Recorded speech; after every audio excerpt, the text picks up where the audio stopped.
ಆತ್ಮೀಯ ವಿದ್ಯಾರ್ಥಿನಿಯರೇ, PS Whittaker ಚಾನಲ್ಗೆ ಸ್ವಾಗತ. ಇವತ್ತು ವ್ಯಸನ ಮುಕ್ತ ಭಾರತ ದಿನಾಚರಣೆ ಸಂಬಂಧಿಸಿದ ಹಾಗೆ ಉಪವಿಭಾಗ ಪೊಲೀಸ್ ಇಲಾಖೆ ಜಮಖಂಡಿಯವರಿಂದ ಈ ವ್ಯಸನ ಮುಕ್ತ ಕಾರ್ಯಕ್ರಮವನ್ನು ಅದ್ಧೂರಿಯಾಗಿ ಆಚರಣೆ ಮಾಡಿದರು. 3010 ವಿದ್ಯಾರ್ಥಿನಿಯರು ಬಂದಿದ್ದರು. ಮಕ್ಕಳಿಗೆ ಬಹಳ ಚೆಂದ ತಿಳಿಸಿ ಹೇಳಿಕೊಟ್ಟಿದ್ದಾರೆ. ಒಳ್ಳೆ ರೀತಿಯಾದಂಥ ಕಾರ್ಯಕ್ರಮ ಮಾಡಿದ್ದಾರೆ. ಅದನ್ನು ನಾನು ಏನು ಮಾಡಿದ್ದೀನಪ್ಪ ಅಂದರೆ ಎಲ್ಲರಿಗೂ ಗೊತ್ತಾಗಲಿ ಅನ್ನುವಂಥ ದೃಷ್ಟಿಯಿಂದ ವ್ಯಸನ ಮುಕ್ತ ಭಾರತ ಮಾಡೋಣ ಅನ್ನುವಂಥ ದೃಷ್ಟಿಯಿಂದ ಯೂಟ್ಯೂಬ್ ಮಾಡಿ ಹಾಕ್ತಾಯಿದ್ದೀನಿ. ಎಲ್ಲ ವಿದ್ಯಾರ್ಥಿನಿಯರು ತಮ್ಮ ಪರಿಸರ ಹಾಗೂ ಮನೆ ಸುತ್ತಮುತ್ತ ಇರುವಂಥವ್ರು, ಮನೆಯೊಳಗಿದ್ದಂಥವ್ರು ಯಾರಾದರೂ ವ್ಯಸನ ಮಾಡ್ತಾ ಇದ್ದರೆ ಅದನ್ನು ನೀವೇನು ಮಾಡಿರಿ ಅಂತ ತೆಗೆದು ಹಾಕಲಿಕ್ಕೆ ಪ್ರಯತ್ನ ಮಾಡಿರಿ. ಅವರು ಹೇಳಿದ್ದಾರೆ ಆ ರೀತಿಯಾಗಿ ಎಲ್ಲ ನಡ್ಕೊಂಡಿದ್ದಾದರೆ ನಮ್ಮ ಭಾರತ ವ್ಯಸನ ಮುಕ್ತ ಆಗ್ತದೆ ಅನ್ನುವಂಥ ನಿರೀಕ್ಷೆ ಇಟ್ಕೊಂಡು ಈ ವಿಡಿಯೋ ಮಾಡಿದ್ದೀನಿ. ಧನ್ಯವಾದಗಳು. ನೋಡಿರಿ. ಆಚರಣೆ ಮಾಡ್ತಾ ಇದ್ದೀವಿ. ಈ ಒಂದು ಸುಂದರ ಸಮಾರಂಭದಲ್ಲಿ ಅಧ್ಯಕ್ಷತೆಯನ್ನು ನಮ್ಮ ಜಮಖಂಡಿ ಉಪವಿಭಾಗದ DSP ಸಾಹೇಬರು ವಹಿಸ್ಕೋಬೇಕಂತ ನಿಮ್ಮೆಲ್ಲರ ಪರವಾಗಿ ಕೇಳ್ಕೊತೀನಿ. ಅವರಿಗೆ ಸಾವಳಗಿ PS ಅವರು ಗುಲಾಬಿ ಹೂವನ್ನು ನೀಡುವ ಮುಖಾಂತರ ಅವರಿಗೆ ಸ್ವಾಗತ ಕೋರ್ಬೇಕಂತ ಕೇಳ್ಕೊತೀನಿ.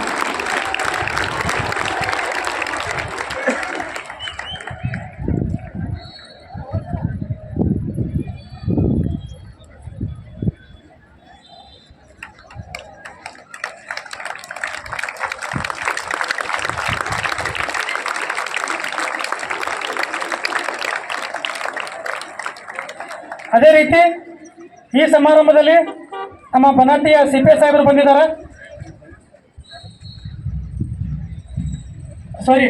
ಈ ಸಮಾರಂಭದಲ್ಲಿ ನಮ್ಮ ಜಮಖಂಡಿ ನಗರಸಭೆಯ ಕಮಿಷನರ್ ಸರ್ ಬಂದಿದ್ದಾರೆ. ಅವರು ಕೂಡ ಈ ಸಭೆಗೆ ಸ್ವಾಗತವನ್ನು ಕೋರ್ತೇನೆ. ಅವ್ರಿಗೆ ಗ್ರಾಮೀಣ PS ಅವರು ಗುಲಾಬಿ ನೀಡುವ ಮುಖಾಂತರ ಸ್ವಾಗತ ಕೋರ್ಬೇಕಂತ ಕೇಳ್ಕೊತೇನೆ.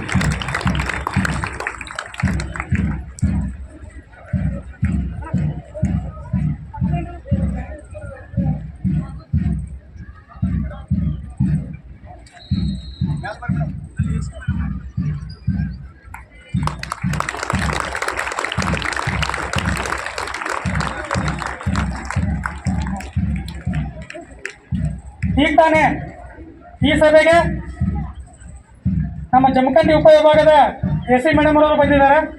ಅವ್ರಿಗೂ ಕೂಡ ನಿಮ್ಮೆಲ್ಲರ ಪರವಾಗಿ ಸ್ವಾಗತನ ಕೋರ್ತಾ ಅವ್ರಿಗೆ ಭಾಗೋಜಿ ಮೇಡಮ್ ಅವರು ಗುಲಾಬಿ ಹೂ ನೀಡುವ ಮುಖಾಂತರ ಸ್ವಾಗತನ ಕೋರ್ಬೇಕಂತ ಕೇಳ್ಕೊತೇನೆ.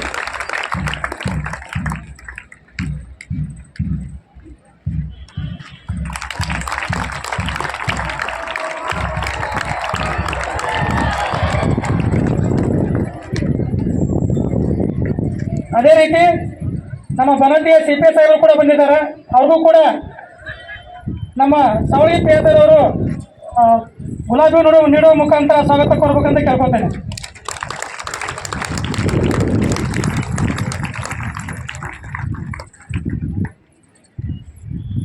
ಅದೇ ರೀತಿಯಲ್ಲಿ ನಮ್ಮ ಜಮಖಂಡಿ ವೃತ್ತದ CPS ಸಾಹೇಬರು ಕೂಡ ಆಗಮಿಸಿದ್ದಾರೆ.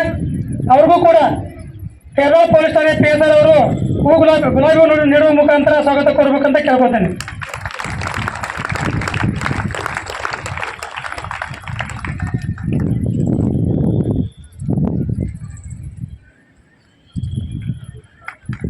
ಅದೇ ರೀತಿಯಲ್ಲಿ ನಮ್ಮ ಜಮಖಂಡಿ ತಾಲೂಕಿನ ಎಲ್ಲ ಶಾಲಾ ಕಾಲೇಜುಗಳ ಪ್ರಾಂಶುಪಾಲರು, ಬೋಧಕ ಸಿಬ್ಬಂದಿ, ಬೋಧಕೇತರ ಸಿಬ್ಬಂದಿ ಕೂಡ ತಾವೆಲ್ಲ ಬಂದಿದ್ದೀರಿ.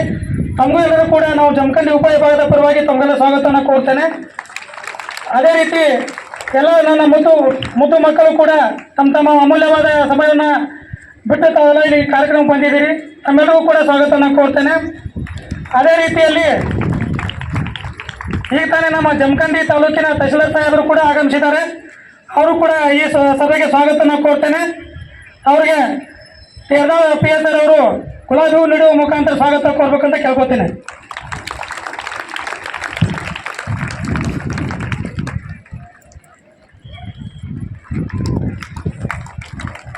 ಅದೇ ರೀತಿಯಲ್ಲಿ ಈ ಸಭೆಗೆ ಒಂದು ಮೆರುಗನ್ನು ಹೆಚ್ಚಿಸಲಿಕ್ಕೆ ನಮ್ಮ ಎಲ್ಲ ಮಾಧ್ಯಮ ಮಿತ್ರರು ಕೂಡ ಬಂದಿದ್ದಾರೆ. ಅವ್ರಿಗೂ ಕೂಡ ನಮ್ಮ ಜಮಖಂಡಿ ಉಪವಿಭಾಗದ ಪರವಾಗಿ ಅವ್ರಿಗೂ ಕೂಡ ಸ್ವಾಗತವನ್ನು ಕೋರ್ತೇನೆ.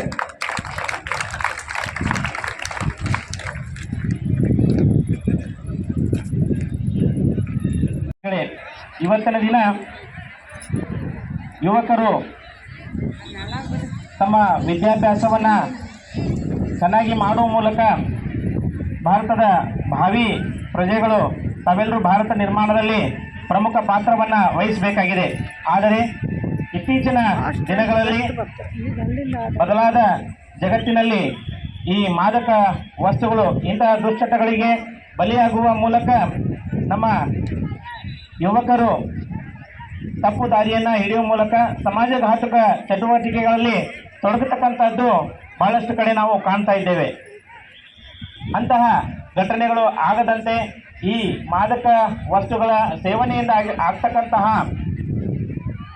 ಏನು ಅನಾಹುತಗಳಿದಾವ ದೇಹದ ಮೇಲೆ ಮತ್ತು ಮಾನಸಿಕವಾಗಿ ಹಾಗೂ ಸಾಮಾಜಿಕವಾಗಿ ಯಾವ ರೀತಿಯಾಗಿ ಪ್ರಭಾವವನ್ನು ಬೀರ್ತೈತಿ ಹಾಗೂ ಸಮಾಜದಲ್ಲಿ ಒಂದು ಅಶಾಂತಿಯನ್ನು ಉಂಟು ಮಾಡ್ತೈತಿ ಅಂತಕ್ಕಂತಹ ಒಂದು ಜಾಗೃತಿಯನ್ನು ಮೂಡಿಸಬೇಕು ಅಂತಕ್ಕಂಥ ಉದ್ದೇಶದಿಂದ ಇವತ್ತಿನ ದಿನ ಇಷ್ಟು ಸಂಖ್ಯೆಯಲ್ಲಿ ಶಾಲಾ ಕಾಲೇಜುಗಳ ವಿದ್ಯಾರ್ಥಿಗಳನ್ನು ಸೇರಿಸುವ ಮೂಲಕ ಅಲ್ಲಿ ಜಾಗೃತಿಯನ್ನು ಮೂಡಿಸ್ತಕ್ಕಂಥದ್ದು ಈ ಕಾರ್ಯಕ್ರಮದ ಉದ್ದೇಶವಾಗಿದೆ.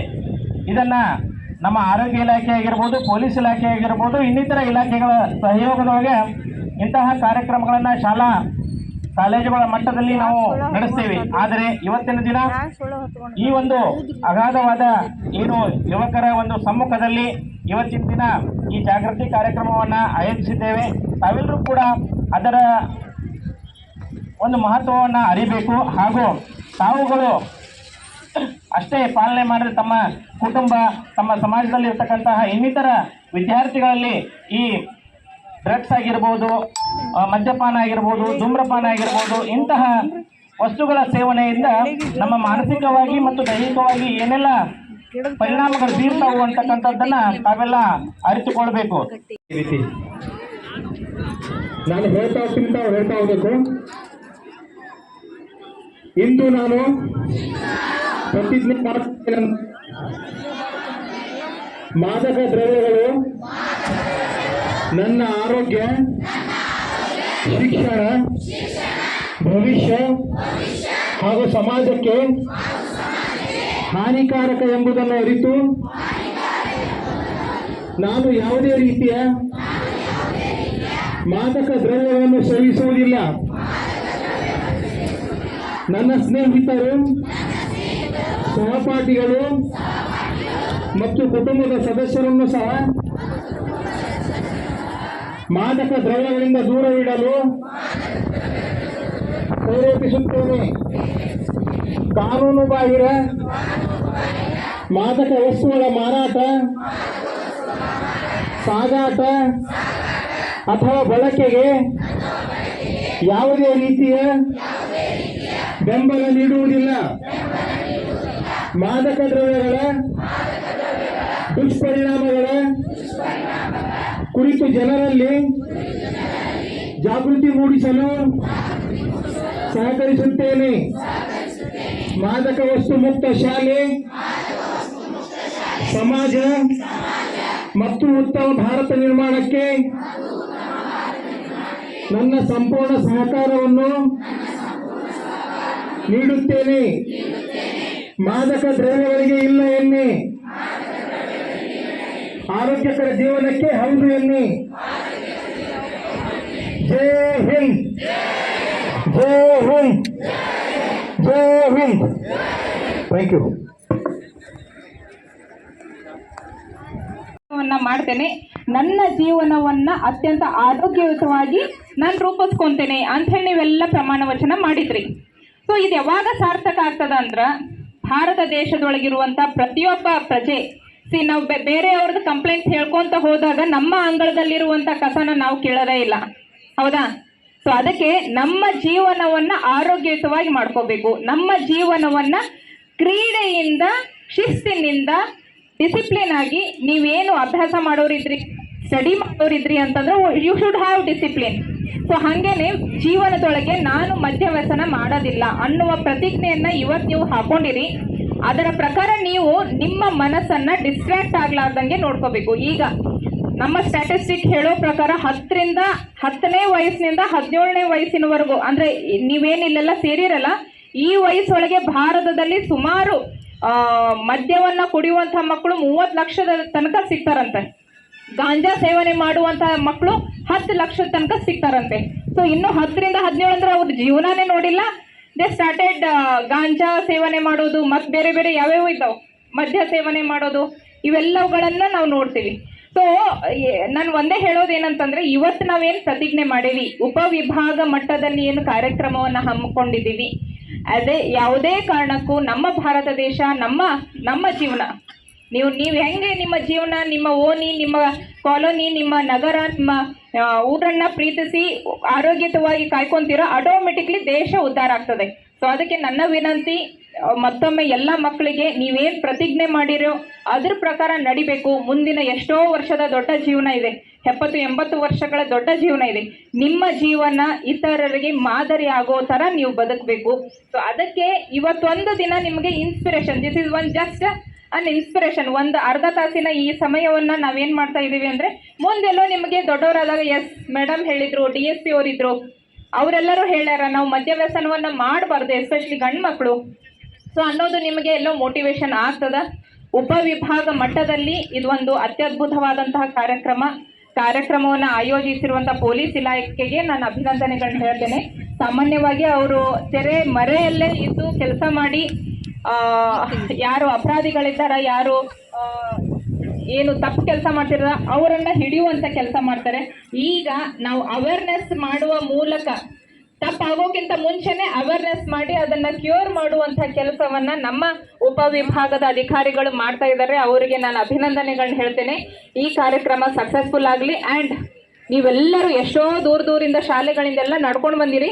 ಇದು ಸಕ್ಸಸ್ ಆಗಬೇಕು ಅಂತಂದರೆ ಮುಂದಿನ 20, 25, 30 ವರ್ಷದ ನಂತರನೂ ನಿಮಗೆ ನಾವು ಮಾತಾಡಿರುವಂಥ ಮಾತುಗಳು ನೆನಪಲ್ಲಿರಬೇಕು, ತಲೆ ಒಳಗಿರಬೇಕು. ನಿಮ್ಮ ಜೀವನವನ್ನು ಶಿಸ್ತಿನಿಂದ ಡಿಸಿಪ್ಲಿನ್ ಆಗಿ ಮಾಡಿಕೊಳ್ಳುವಂಥ ಜವಾಬ್ದಾರಿ ನಿಮ್ಮದಾಗಿರ್ತದೆ. ನೀವು ಅದನ್ನು ಮಾಡಿಕೊಡಿ. ಧನ್ಯವಾದಗಳು. Thank you so much. Thank you madam. Say no to drugs ಅಂತೇಳಿ ನೀವು ಹೇಳಬೇಕು. ಏನು ಹೇಳಬೇಕು?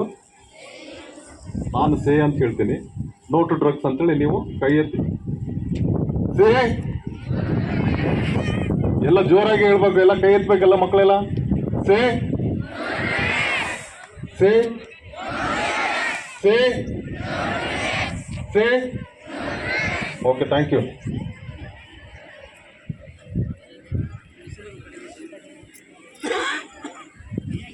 ಇವತ್ತು ಬೃಹತ್ ಸಂಖ್ಯೆಯಲ್ಲಿ ತಾವೆಲ್ಲರೂ ಕೂಡ ಈ ಒಂದು ಮಾದಕ ವಿರೋಧಿ ದಿನಾಚರಣೆಯಲ್ಲಿ ತಾವೆಲ್ಲರೂ ಕೂಡ ಭಾಗವಹಿಸಿದ್ರ. ಈ ಒಂದು ಕಾರ್ಯಕ್ರಮದಲ್ಲಿ ಇದೀಗ ತಾನೇ ನಿರ್ಗಮಿಸಿದಂತಹ ನಮ್ಮ ಕಾರ್ಯಕ್ರಮದ ಅಧ್ಯಕ್ಷತೆಯನ್ನು ವಹಿಸಿರ್ತಕ್ಕಂತಹ ಶ್ರೀಮತಿ ಶ್ವೇತಾ ಬೀಡಿಕರ್ ವಿಭಾಗಾಧಿಕಾರಿಗಳು ಹಾಗೂ ಈ ಕಾರ್ಯಕ್ರಮದಲ್ಲಿ ಭಾಗವಹಿಸಿದಂತಹ ಜ್ಯೋತಿ ಗಿರೀಶ್ ಮುನ್ಸಿಪಾಲಿಟಿ ಕಮಿಷನರ್ ಅವರು ಹಾಗೂ ಈ ತಾಲೂಕಿನ ದಂಡಾಧಿಕಾರಿಗಳು ಹಾಗೂ ತಹಶೀಲ್ದಾರ್ ಆದಂತಹ ಅನಿಲ್ ಕುಮಾರ್ ಅವರು ಹಾಗೂ ವೇದಿಕೆಯಲ್ಲಿ ಹಾಜರಿರ್ತಕ್ಕಂತಹ ನನ್ನ ಸಹೋದರ ಪೊಲೀಸ್ ವೃತ್ತಾಧಿಕಾರಿಗಳಾದ ಜಮಖಂಡಿ ತಾಲೂಕಿನ ಪೊಲೀಸ್ ವೃತ್ತಾಧಿಕಾರಿ ಶ್ರೀಯುತ ಮಲ್ಲಪ್ಪ ಮಡ್ಡಿರವರೇ ಹಾಗೂ ಮುಧೋಳ ತಾಲೂಕಿನ ಪೊಲೀಸ್ ವೃತ್ತಾಧಿಕಾರಿಯಾದ ಹಾಗೂ ನನ್ನ ಸಹೋದರ ಅಧಿಕಾರಿಯಾದ ನಾಗರೆಡ್ಡಿರವರೇ ಹಾಗೂ ಬನಹಟ್ಟಿ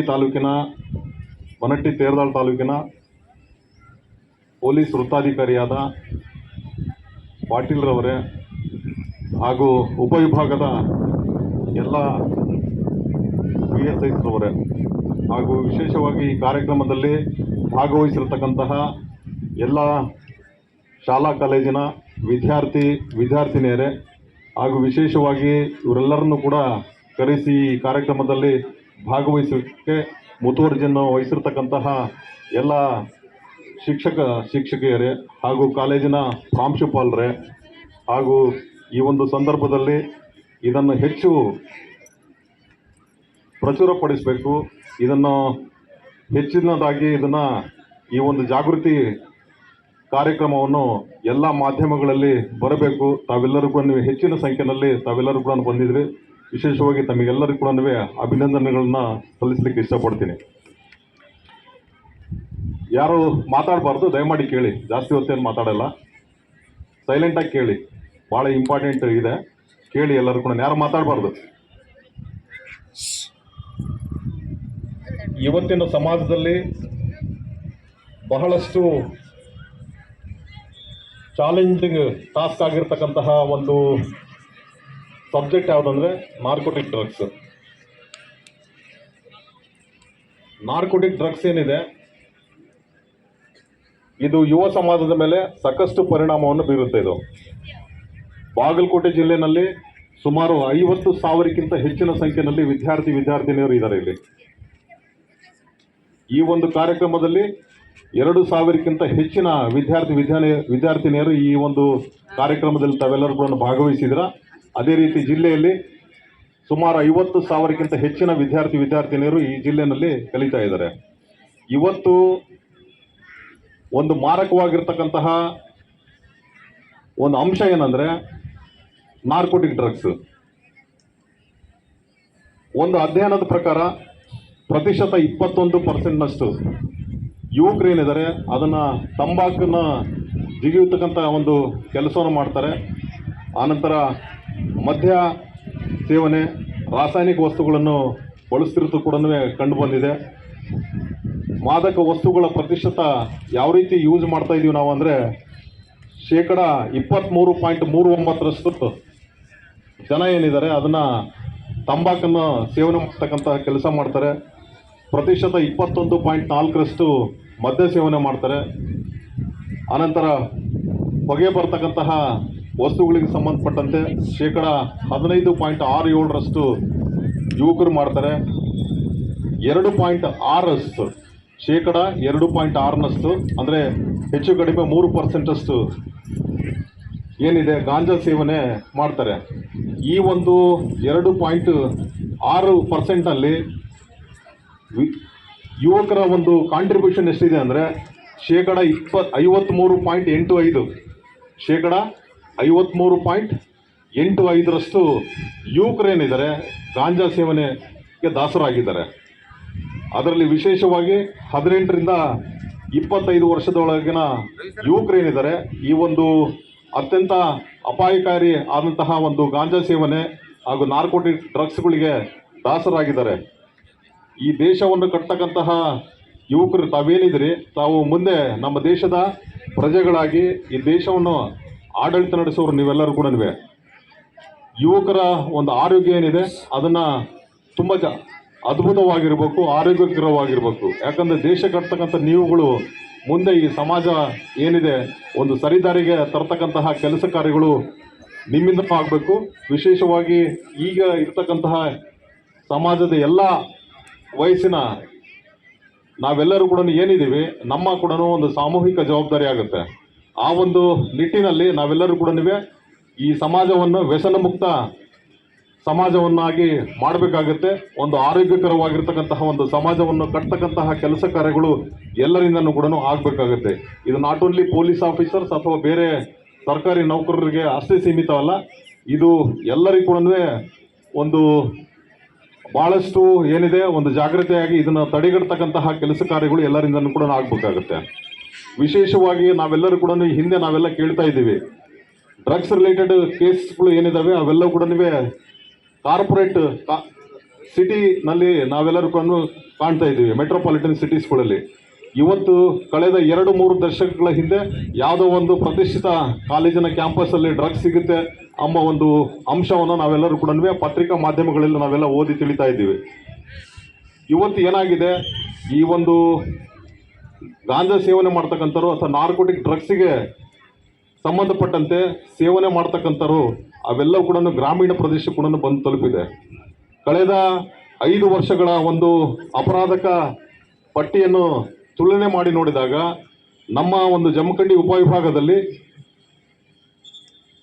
3ರಿಂದ 5 ಕೇಸ್ಗಳು ಆಗ್ತಾ ಇದ್ವು ಗಾಂಜಾ ರಿಲೇಟೆಡ್ ಕೇಸಸ್ಸು. ಈಗ ಅದರ 5ರಿಂದ 6 ಪಟ್ಟಷ್ಟು ಜಾಸ್ತಿ ಆಗಿದೆ. ಅಂದರೆ ಸೇವನೆ ಮಾಡ್ತಕ್ಕಂತಹ ಜನಸಂಖ್ಯೆ ಏನಾಗಿದೆ ಅದು ಜಾಸ್ತಿ ಆಗಿದೆ. ಇವತ್ತು ಶಾಲಾ ಕಾಲೇಜುಗಳ ಹತ್ರನೂ ಕೂಡ ಇದು ನುಸುಳಿ ಬಂದಿದೆ. ಹಾಗಾಗ್ಬಿಟ್ಟು ಶಾಲೆಯಲ್ಲಿ ಇರ್ತಕ್ಕಂತಹ ಮುಖ್ಯೋಪಾಧ್ಯಾಯರು, ಆಡಳಿತ ಮಂಡಳಿಯ ಸದಸ್ಯರುಗಳು, ಆನಂತರ ಶಿಕ್ಷಣ ಪ್ರೇಮಿಗಳು, ಶಿಕ್ಷಕರು, ಆನಂತರ ವಿದ್ಯಾರ್ಥಿಗಳು ಇದರ ಬಗ್ಗೆ ಹೆಚ್ಚು ಜಾಗೃತರಾಗಿರಬೇಕು. ಇದನ್ನ ಯಾವುದೇ ಕಾರಣಕ್ಕೂ ಶಾಲಾ ಕಾಲೇಜುಗಳಿಗೆ ಅಥವಾ ನಮ್ಮ ಒಂದು ಏರಿಯಾಗಳಲ್ಲಿ ಇದು ನುಸುಳಂತೆ ನಾವೆಲ್ಲರೂ ಕೂಡ ಒಂದು ಜವಾಬ್ದಾರಿಯಾಗಿ ನಾವು ಇದನ್ನ ನಿರ್ಮೂಲನೆ ಮಾಡ್ತಕ್ಕಂಥ ಕೆಲಸ ಕಾರ್ಯಗಳು ಎಲ್ಲರಿಂದನೂ ಆಗುತ್ತೆ. ಇದರಲ್ಲಿ 2 ಟೈಪ್ಸ್ ಡ್ರಗ್ಸ್ ಸಿಗುತ್ತೆ.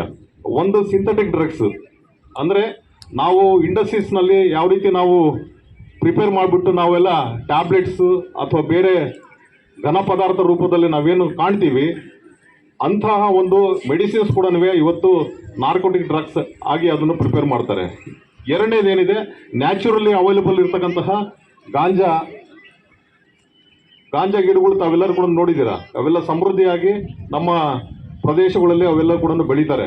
ವಿಶೇಷವಾಗಿ ಮಲೆನಾಡು ಭಾಗದಲ್ಲಿ ಅದನ್ನು ಹೆಚ್ಚಿನ ಪ್ರಮಾಣದಲ್ಲಿ ನಾವೆಲ್ಲರೂ ಕೂಡ ನೋಡ್ತಾ ಇದ್ದೀವಿ. ಇವತ್ತು ಏನಾಗಿದೆ, ಎಲ್ಲ ಊರೂರಲ್ಲಿ ಕೂಡ ಅದನ್ನು ಬೆಳೀತಕ್ಕಂತಹ ಕೆಲಸ ಕಾರ್ಯಗಳು ಆಗುತ್ತೆ. ಕೆಲವೊಬ್ಬರಿಗೆ ಗೊತ್ತಿಲ್ಲದೇ ಅದನ್ನು ಮೆಡಿಸಿನ್ ಆಗಿ ಅದನ್ನು ಯೂಸ್ ಮಾಡಲಿಕ್ಕೆ ದನಕರುಗಳಿಗೆ ಅಥವಾ ಕುರಿಗಳಿಗೆ ಹಾಕ್ಕೊಳ್ತಾರೆ. ಬಟ್ ಇದು ಅಪರಾಧ. ಇದು ನಮಗೆ ದೇಶದ ಕಾನೂನು ಗೊತ್ತಿಲ್ಲ ಅಂದರೆ ಅದನ್ನ ಯಾರು ಏನು ಮಾಡಲಿಕ್ಕಾಗಲ್ಲ. ಅದು ಅವ್ರ ತಪ್ಪದು.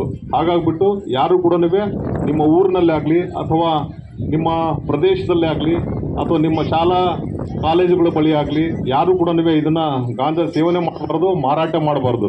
ಇದು ಒಂದು ಅಪರಾಧಿಕ ಕೃತ್ಯ. ಹಾಗಾಗ್ಬಿಟ್ಟು ಇದರಲ್ಲಿ ಏನು ಮರ್ಡರಿಗೆ ಏನು ಸಜೆ ಇದೆ, ಲೈಫ್ ಇಂಪ್ರಿಸನ್ಮೆಂಟ್, ಇದರಲ್ಲಿ 20 ವರ್ಷಗಳ ಕಾಲ ಸಜೆ ಇದೆ. ಇದರಲ್ಲಿ ಎಷ್ಟಿದೆ? 20 ವರ್ಷ ಇದೆ. ಇದು ಒಂದ್ಸರಿ ಇದರಲ್ಲಿ ಕನ್ವಿಕ್ಷನ್ ಆಯ್ತಂದ್ರೆ 20 ವರ್ಷಗಳ ಸಜೆ ಇದೆ. ಹಾಗಾಗ್ಬಿಟ್ಟು ಇದನ್ನ ನಾವೆಲ್ಲರೂ ಕೂಡ ಇದ್ರದ್ದು ಗರಿಷ್ಠ ಪ್ರಮಾಣ ಏನಿದೆ, ಇದ್ರದ್ದು ಒಂದು ಕನ್ವಿಕ್ಷನ್, ಇದನ್ನ ಏನು ಇಂಪ್ರಿಸನ್ಮೆಂಟ್ ಇದು, ಅದನ್ನ ನಾವು ಅರ್ಥ ಮಾಡ್ಕೊಳ್ಬೇಕಾಗತ್ತೆ. ಹಾಗಾಗ್ಬಿಟ್ಟು ಇದನ್ನ ತಾವೆಲ್ಲರೂ ಕೂಡ ಸಾಮೂಹಿಕವಾಗಿ ಇದನ್ನ ನಿರ್ಮೂಲನೆ ಮಾಡ್ತಕ್ಕಂಥ ಕೆಲಸ ಕಾರ್ಯಗಳು ಮಾಡಬೇಕು. ನಾವು ಇದನ್ನ ತಡೆಗಟ್ಟಲಿಕ್ಕೆ ಸಾಕಷ್ಟು ಕಾರ್ಯಕ್ರಮಗಳನ್ನು ನಾವೆಲ್ಲರೂ ಕೂಡ ಈಗಾಗಲೇ ಹಮ್ಮಿಕೊಂಡಿದ್ದೀವಿ. ಎಲ್ಲ ಪೂರ್ತಿ ನಮ್ಮ ಉಪವಿಭಾಗದ ಎಲ್ಲ ಶಾಲಾ ಕಾಲೇಜುಗಳಲ್ಲಿ ನಾವು ಈ ಒಂದು ನಿರ್ಮೂಲನೆ ಮಾಡಲಿಕ್ಕೆ, ಮಾದಕ ವಸ್ತುಗಳನ್ನು ನಿರ್ಮೂಲನೆ ಮಾಡಲಿಕ್ಕೆ ನಾವು ಒಂದು ಆ್ಯಂಟಿ ಡ್ರಗ್ ಅವೇರ್ನೆಸ್ ಕಮಿಟಿನ ನಾವು ಫಾರ್ಮ್ ಮಾಡಿದ್ದೀವಿ. ಅದರಲ್ಲಿ ಒಂದು ಶಾಲೆಯ 2 ಶಿಕ್ಷಕರು ಇರ್ತಾರೆ. ಆನಂತರ ವಿದ್ಯಾರ್ಥಿ ಪ್ರತಿನಿಧಿಗಳು ಕೂಡ 3 ಜನರನ್ನು ನಾವು ಆಯ್ಕೆ ಮಾಡ್ಕೊಳ್ತೀವಿ. ಆನಂತರ ಆಡಳಿತ ಮಂಡಳಿ ಸದಸ್ಯರು ಕೂಡ ಒಬ್ಬರು ಇರ್ತಾರೆ ಅದರಲ್ಲಿ. ಆನಂತರ ನಮ್ಮ ಒಬ್ಬ ಪೊಲೀಸ್ ಅಧಿಕಾರಿ, ಕಾನ್ಸ್ಟೇಬಲಿಂದ ಹಿಡಿದುಬಿಟ್ಟು ಅಪ್ ಟು ASI PSI ಲೆವೆಲ್ವರೆಗೂ ಕೂಡ ನಾವು ಎಲ್ಲ ನಾಮಿನೇಟ್ ಮಾಡಿದ್ದೀವಿ. ಅವರೆಲ್ಲರೂ ಕೂಡ ಇರ್ತಾರೆ. ಅದ್ರ ಜೊತೆಗೆ ಒಬ್ಬ ಮನೋವೈದ್ಯರು, ಸಲಹೆಗಾರರನ್ನು ಕೂಡ ಈ ಒಂದು ಆ್ಯಂಟಿ ಡ್ರಗ್ ಅವೇರ್ನೆಸ್ ಕಮಿಟಿನಲ್ಲಿ ನಾವು ಇವರೆಲ್ಲರೂ ಕೂಡ ಮೆಂಬರ್ಸ್ ಕೂಡ ಮಾಡ್ಕೊಂಡಿದ್ದೀವಿ. ಇದರ ಉದ್ದೇಶ ಇಷ್ಟೇ, ಕ್ಯಾಂಪಸ್ ಆಮೇಲೆ ವಸತಿ ನಿಲಯಗಳಲ್ಲಿ ಏನಿದೆ ಈ ದ್ರವ್ಯಗಳು ಬಳಕೆ ಅನಂತರ ಮಾರಾಟ ಮಾಡೋದನ್ನು ನಿಷೇಧ ಮಾಡಲಿಕ್ಕೆ, ಅನಂತರ ಮಾದಕರಹಿತ ವಾತಾವರಣವನ್ನು ನಿರ್ಮಾಣ ಮಾಡಲಿಕ್ಕೆ ನಾವೆಲ್ಲರೂ ಕೂಡ ಕ್ರಮಗಳನ್ನ ಕೈಗೊಳ್ಳಬೇಕಾಗತ್ತೆ. ವಿಶೇಷವಾಗಿ ಮಕ್ಕಳಿಗೆ ಇದ್ರ ಬಗ್ಗೆ ಜಾಗೃತಿ ಮೂಡಿಸ್ತಕ್ಕಂಥ ಕೆಲಸ ಕಾರ್ಯಗಳು ಕೂಡ ಈ ಒಂದು ಕಮಿಟಿ ಮಾಡುತ್ತೆ. ಆನಂತರ ಯಾರು ಶಂಕಿತ ವಿದ್ಯಾರ್ಥಿಗಳು ಯಾರು ಅದನ್ನು ಗಾಂಜಾ ಇದನ್ನು ಸೇವನೆ ಮಾಡ್ತಾರೆ ಅಥವಾ ನಾರ್ಕೋಟಿಕ್ ಡ್ರಗ್ಸ್ನ ಸೇವನೆ ಮಾಡ್ತಾರೆ, ಅವ್ರನ್ನ ಗುರುತಿಸ್ಬಿಟ್ಟು ಅವರಿಗೆ ಒಂದು ಸ್ಟ್ರೀಮ್ ಲೈನಿಗೆ ತರ್ತಕ್ಕಂಥ ಕೆಲಸ ಕಾರ್ಯಗಳನ್ನ ನಾವೆಲ್ಲರೂ ಕೂಡ ಮಾಡ್ತೀವಿ. ಹಾಗಾಗ್ಬಿಟ್ಟು ಇದನ್ನು ನಮಗೆ ಇಂಪ್ರಿಸನ್ಮೆಂಟ್ ಅಥವಾ ಶಿಕ್ಷೆ ಆಗುತ್ತೆ ಎಂಬುದು ಒಂದು ನಿಮ್ಮ ಆತಂಕ ಬೇಡ. ನಮ್ಮ ಉದ್ದೇಶ ಇಷ್ಟೇ, ಯಾರು ಕನ್ಸ್ಯೂಮ್ ಮಾಡ್ತಾರೆ ಅವ್ರನ್ನ ಬಿಡಿಸ್ಬಿಟ್ಟು ಅವ್ರನ್ನ ಒಂದು ಈ ಸೊಸೈಟಿನಲ್ಲಿ, ಈ ಸಮಾಜದಲ್ಲಿ ಒಂದು ಸ್ಟ್ರೀಮ್ ಲೈನಿಗೆ ತರ್ತಕ್ಕಂತಹ ಒಂದು ಕೆಲಸ ಕಾರ್ಯಗಳನ್ನ ಪೊಲೀಸ್ ಇಲಾಖೆ ನಾವು ಮಾಡ್ತೀವಿ. ತಾವೆಲ್ಲರೂ ಕೂಡ ಇದಕ್ಕೆ ಒಂದು ಸಹಕಾರ ನೀಡಬೇಕು. ಅನಂತರ ನಿಮ್ಮಲ್ಲಿ ನಡೀತಕ್ಕಂಥ ಚಟುವಟಿಕೆಗಳು ಏನಿದ್ದಾವೆ ಇದಕ್ಕೆ ಸಂಬಂಧಪಟ್ಟಂತೆ ಅದನ್ನು ಸೂಕ್ತವಾಗಿ ಶಾಲೆಯ ಒಂದು ಮುಖ್ಯಸ್ಥರು, ಆನಂತರ ನಮ್ಮ ಪೊಲೀಸ್ ಅಧಿಕಾರಿಗಳು, ಆನಂತರ ಆಡಳಿತ ಮಂಡಳಿಯ ಸದಸ್ಯರು, ಶಿಕ್ಷಕರು, ವಿದ್ಯಾರ್ಥಿಗಳು ತಾವೆಲ್ಲರೂ ಕೂಡ ಸೇರಿಬಿಟ್ಟು ಇದನ್ನು ಒಂದು ಮೇಲ್ವಿಚಾರಣೆ ಮಾಡಬೇಕು. ಅದನ್ನು ತಡೆಗಟ್ಟು ಮಾಡ್ತಕ್ಕಂಥ ಕೆಲಸ ಕಾರ್ಯಗಳು ನಿಮ್ಮಿಂದ ಆಗಬೇಕು. ಇದಕ್ಕೆ ಸಂಬಂಧಪಟ್ಟಂತೆ ನಾವು ಒಂದು QR ಕೋಡ್ನ ನಾವು ಕೊಟ್ಟಿದ್ದೀವಿ.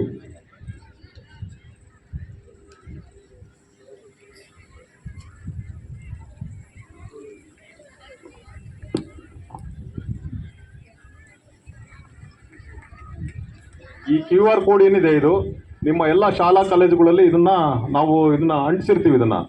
ಇದರಲ್ಲಿ ಏನಿದೆ, ನಾವೊಂದು ಡಿಸ್ಟಿಕಲ್ಲಿ ಒಂದು ಆ್ಯಂಟಿ ಡ್ರಗ್ ಅವೇರ್ನೆಸ್ ಕಮಿಟಿ ಸಂಬಂಧಪಟ್ಟಂತೆ ಒಂದು ವಾಟ್ಸಪ್ ಗ್ರೂಪ್ನ ಫಾರ್ಮ್ ಮಾಡಿದ್ದೀವಿ. ನೀವ್ಯಾರು ಕೂಡ ಆತಂಕಕ್ಕೆ ಒಳಗಾಗೋದು ಬೇಕಾಗಿಲ್ಲ. ತಾವು ಅದರ QR ಕೋಡ್ ಮೇಲೆ ತಾವು ಕ್ಲಿಕ್ ಮಾಡಿದರೆ ಅದ್ರ ಮೇಲೆ ನಿಮಗೆ ಒಂದು ಫಾರ್ಮೆಟ್ ಬರುತ್ತೆ. ಅದರಲ್ಲಿ ಒಂದು 3-4 ಲೈನ್ನಲ್ಲಿ ಇರ್ತಕ್ಕಂತಹ ಒಂದು ಇದು ಬರುತ್ತೆ. ನಿಮ್ಮ ಶಾಲೆ ಯಾವುದು ಅಥವಾ ಕಾಲೇಜ್ ಯಾವುದು, ಅದರಲ್ಲಿ ಗಾಂಜಾ ಸೇವನೆ ಮಾಡ್ತಕ್ಕಂಥ ವಿದ್ಯಾರ್ಥಿಗಳ ಹೆಸರನ್ನ ನಮೂದು ಮಾಡಿದರೆ ಸಾಕು. ನಿಮ್ಮ ಯಾರ ಹೆಸರನ್ನು ಕೂಡ ನಾವು ಪಬ್ಲಿಕ್ ಮಾಡಲ್ಲ, ನಿಮಗೆಲ್ಲ ಗೊತ್ತಿರಲಿ. ನಿಮಗೆ ನಾವೇನಾದರೂ ಇನ್ಫಾರ್ಮೇಷನ್ ಕೊಟ್ಟರೆ ನಮ್ಮ ಹೆಸರಲ್ಲಿ ಬರುತ್ತೆ ಅಂತ ಬಿಟ್ಟು ನಾವು ಗೌಪ್ಯವಾಗಿ ನಿಮ್ಮ ಯಾರು ಇನ್ಫಾರ್ಮೇಷನ್ ಕೊಟ್ಟಿರ್ತಾರೆ ಅವರ ಹೆಸರುಗಳನ್ನ ನಾವೆಲ್ಲರೂ ಕೂಡ ಬಹಿರಂಗಪಡಿಸೋದಿಲ್ಲ. ತಾವೆಲ್ಲರೂ ಕೂಡ ಮುಂದೆ ಬಂದುಬಿಟ್ಟು ಯಾರು ಗಾಂಜಾ ಕನ್ಸ್ಯೂಮ್ ಮಾಡ್ತಾರೆ ಅಥವಾ ಅಲ್ಲಿ ಯಾರನ್ನು ಮಾರಾಟ ಮಾಡ್ತಾರೆ ಅವರ ಹೆಸರುಗಳನ್ನ ಹಾಕಿದರೆ ನಾವು ಅದನ್ನು ಪ್ರಾಪರಾಗಿ ಎವ್ರಿ ಡೇ 24/7 ನಾವೆಲ್ಲರೂ ಕೂಡ ವಾಚ್ ಆ್ಯಂಡ್ ವಾರ್ಡ್ನಲ್ಲಿ ಇಟ್ಟಿರ್ತೀವಿ. ತಾವು ಮುಂದೆ ಬಂದುಬಿಟ್ಟು ತಮಗೆ ಗೊತ್ತಿರತಕ್ಕಂಥ ಇನ್ಫಾರ್ಮೇಷನ್ಸ್ ಏನಿದೆ ಅದನ್ನು ಪ್ರಾಪರಾಗಿ ನೀವೆಲ್ಲರೂ ಕೂಡ ಹಾಕಬೇಕಾಗುತ್ತೆ. ಇಷ್ಟು ನೀವು ಮಾಡಬೇಕಾಗತ್ತೆ. ನಿಮ್ಮಲ್ಲಿ ನಾನು ಹೇಳೋದಿಷ್ಟೇ, ಈ ಗಾಂಜಾ ಅನಂತರ ನಾರ್ಕೋಟಿಕ್ ಡ್ರಗ್ಸ್ ಏನಿದೆ ತಾವೆಲ್ಲರೂ ಕೂಡ ಈ ಸ್ಲಮ್ ಏರಿಯಾಗಳಲ್ಲಿ ಭಾಳಷ್ಟು ಸಂಖ್ಯೆಯಲ್ಲಿ ನಾವೆಲ್ಲರೂ ಕೂಡ ಕಾಣ್ತೀವಿ. ಯಾಕಂದರೆ ನಾವು ವಾಸ ಮಾಡ್ತಕ್ಕಂಥ ಪ್ರದೇಶ ಏನಿದೆ ಅದು ಆರೋಗ್ಯಕರವಾಗಿರಬೇಕು. ಯಾವಾಗ ನಮ್ಮ ಮನಸ್ಸಿನ ಮೇಲೆ ಪರಿಣಾಮ ಬೀರುತ್ತಂದರೆ, ಯಾರೋ ಒಂದು 4-5 ಜನ ಗಾಂಜಾ ಸೇವನೆ ಮಾಡ್ತಾ ಇದ್ದರೆ ನಾನು ಕೂಡ ಸೇವನೆ ಮಾಡಬೇಕು, ಅದರಿಂದ ಏನಾಗುತ್ತೆ ನೋಡೋಣ ಅಂತೇಳ್ಬಿಟ್ಟು ಚಿಲ್ ಮಾಡ್ತೀವಿ ನಾವು.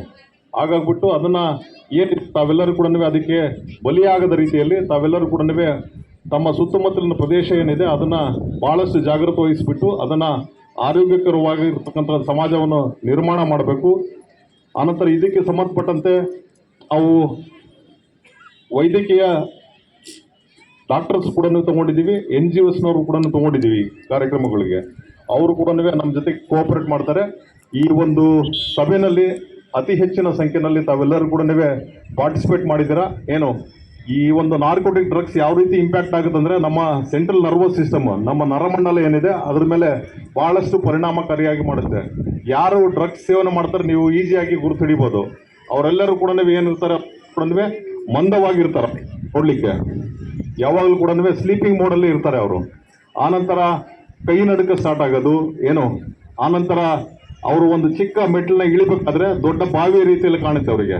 ಒಂದು ಹೋಗ್ತಾ ಇದ್ರೆ ಅದನ್ನು ನೋಡಿದರೆ ಒಂದು ಆನೆ ಗಾತ್ರದಲ್ಲಿ ಕಾಕ್ರೋಚ್ ಕಾಣುತ್ತೆ. ಇದರ ಅರ್ಥ ಇವರೆಲ್ಲರೂ ಕೂಡ ಗಾಂಜಾ ಸೇವನೆ ಮಾಡ್ತಕ್ಕಂಥವ್ರು ಅಥವಾ ಕೊಕೈನ್ ಅಥವಾ ಬೇರೆ ನಾರ್ಕೋಟಿಕ್ ಡ್ರಗ್ಸ್ ಪದಾರ್ಥಗಳನ್ನ ತಗೊಳ್ತಾರೆ.